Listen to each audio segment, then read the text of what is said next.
किसान साथियों राम राम। आशा और उम्मीद करता हूं कि आप सब ठीक ठाक होंगे। साथियों, हम 4 चीज़ों पर चर्चा करने जा रहे हैं। पहला, सरसों, सोयाबीन, सोना और चांदी। साथियों, सोना चांदी का मैं कोई विशेषज्ञ नहीं हूं, ना ही मुझे किसी के साथ कांटेक्ट कर जुड़ा हुआ है, परंतु मैं आपको सोने और चांदी के बारे में क्यों बताना चाहता हूं कि मौके के ऊपर सोने और चांदी के कारण एग्री में काम करने वाले तमाम लोग इस बारे चिंतित भी हैं और उन्हें समझ नहीं आ रहा है कि किया तो किया क्या जा सके। सारी दुनिया में जो सिस्टम चला हुआ है, मौके पर मैं आपको बता दूं कि कितना भी बड़ा कोई नहीं विशेषज्ञ क्यों ना हो, किसी भी बात का किसी को भी अंतर्राष्ट्रीय बाजार के हिसाब से समझ नहीं आ रहा है कि दुनिया में क्या होने जा रहा है। यह बात भी मैं बताऊंगा। क्यों बताता हूं ये बात इसलिए बताता हूं कि किसान को एक एक बात बता करके उसे हमारे यहाँ दुनिया की सच्चाई या भारत की सच्चाई से अवगत करवा करके जागरूक किया जा सके, जिनसों के भाव आदि उत्पादन बारे जागरूक किया जा सके और अपना माल सेल करते समय वो सभी बातों का ध्यान रखे। इसी बारे ये वीडियो अपलोड करके ये जागरूकता अभियान चलाया जा रहा है और इसीलिए आपसे कहा जा रहा है कि आप इस चैनल को सब्सक्राइब करके इसके साथ जुड़िए ताकि आपको इस तरह की जानकारी मिलती रहे। वीडियो थोड़ा सा लंबा हो सकता है, कृपया करके पूरा सुने और गौर से सुने। साथियों, बहुत पहले मैंने सारी बातें सरसों भाव के बारे में, सरसों फंडामेंटल के बारे में, सरसों स्टॉक के बारे में जो भी जानकारी आई अनुमानित तौर पर आपको सारी बता दी।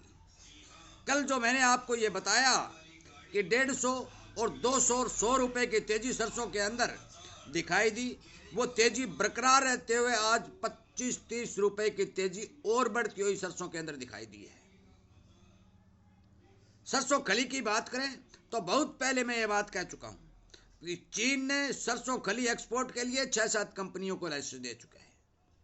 सरसों खली भी 2 और 3 दिन के अंदर 200-250 रुपए की बढ़त के साथ देखी गई, क्योंकि सरसों खली की भारी से अति भारी डिमांड बाजार में निकलती हुई दिखाई दे रही है। मैं बेचने रखने की बात नहीं कह रहा हूं, फिर कह रहा हूं नजर रखना आपका काम है, बाजार की जानकारी बताना मेरा काम है। साथियों, सरसों के बारे में संपूर्ण अपडेट देते हुए मैं ये बता देना चाहता हूं कि मौके के ऊपर जो पुराने सिस्टम थे और हर एक बंदा तेजी में था, सेलर नहीं थे, बायर काफी थे, वो सिस्टम आज इसके अंदर दिखाई दे रहा है।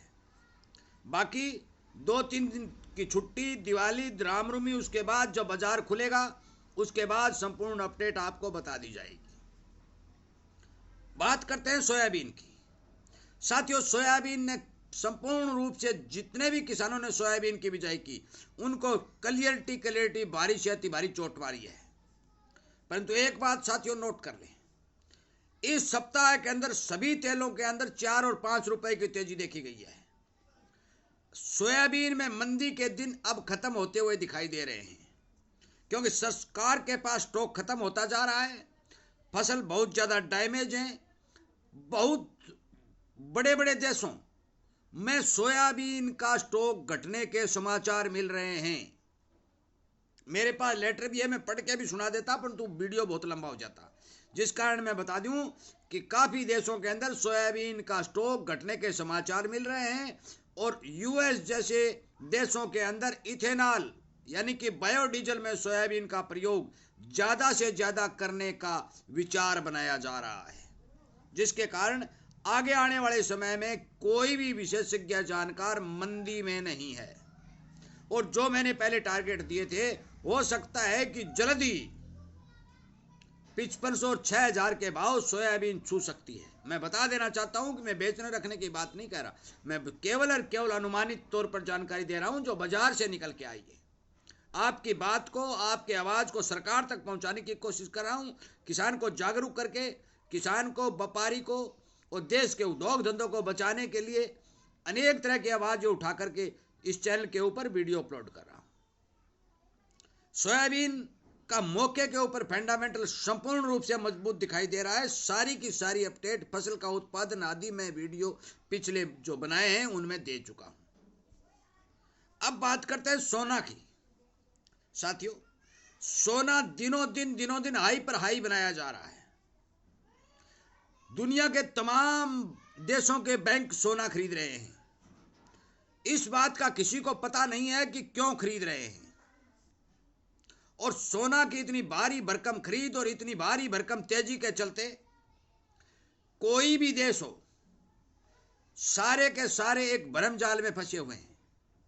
इसके साथ साथ अमेरिका द्वारा लगातार ट्रेड वार का रूल चलाने, हवाला चलाने, अनेक देशों के ऊपर टैरिफ लगाने, इन सारी बातों से भी सारी दुनिया का बाजार प्रभावित होता दिखाई दे रहा है।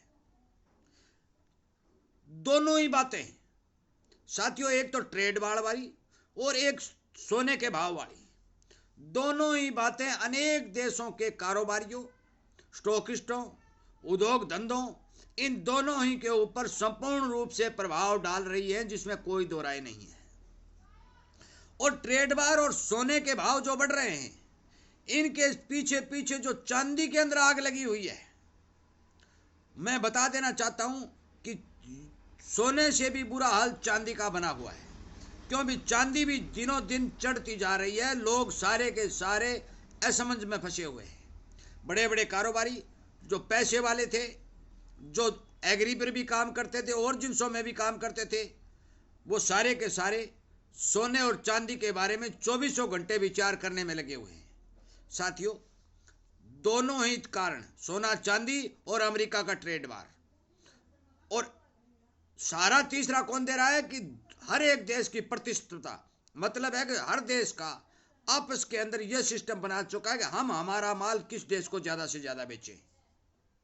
इस बारे दुनिया के सारे बाजार प्रभावित होते दिखाई दे रहे हैं। यह खबर है दिवाली से पहले की। अब आगे शनिवार, इतवार, सोमवार और मंगलवार 4 दिन की छुट्टियों के बाद जो ही बाजार खुलेगा, जो भी अपडेट आएगी, नए बाजार की आएगी, नए सिस्टम की आएगी, वो संपूर्ण रूप से वीडियो के माध्यम से आप तक पहुंचा दी जाएगी। मैं बता देना चाहता हूं, इन 4 दिनों में कोई भी आदमी सेल करे या खरीदे, कोई भी काम करे, भाव का किसी बारे कोई पक्का अनुमानित जानकारी किसी के पास नहीं मिलेगी, क्योंकि बहुत बड़े बड़े कारोबारी अपने लक्ष्मी पूजन के अंदर, अपने सफाई धंधे के अंदर, अपने बही खाते को पूजा करने के लिए टोटली इस बारे व्यस्त होंगे, जिसके कारण भाव प्रभावित होना तय है। मेरा वीडियो बनाने का एक मकसद है, जो भी साथी बेचना चाहता है, मैं बेचने वाले को नहीं रोक सकता, परंतु बाजार के अंदर जो जानकारी निकल के आ रही है, दिवाली की पूजा के उपरांत जो नया सिस्टम बनेगा आपको बता दिया जाएगा। परंतु मौके के ऊपर सोना चांदी और अमेरिका के ट्रेड वार के चलते संपूर्ण रूप से बाजार प्रभावित होते दिखाई दे रहे हैं। इन्हीं बातों के साथ इस वीडियो को विराम देता हूं। उम्मीद करता हूं कि सरसों और सोयाबीन का फंडामेंटल आपकी समझ में आया होगा, और बाजार को प्रभावित करने वाला जो सिस्टम आज मौके पर बना है वो भी आपके समझ में आया होगा। आगे भी जो जानकारी मेरे पास आएगी आपको वीडियो के माध्यम से पहुंचा दी जाएगी। वीडियो सुनने के लिए, चैनल को लाइक और शेयर करके किसानों को जागरूक करने के लिए मैं आप सबका धन्यवाद करते हुए इस वीडियो को विराम देता हूं। उम्मीद करता हूं कि आप जरूर इस बारे ध्यान देंगे। जय हिंद।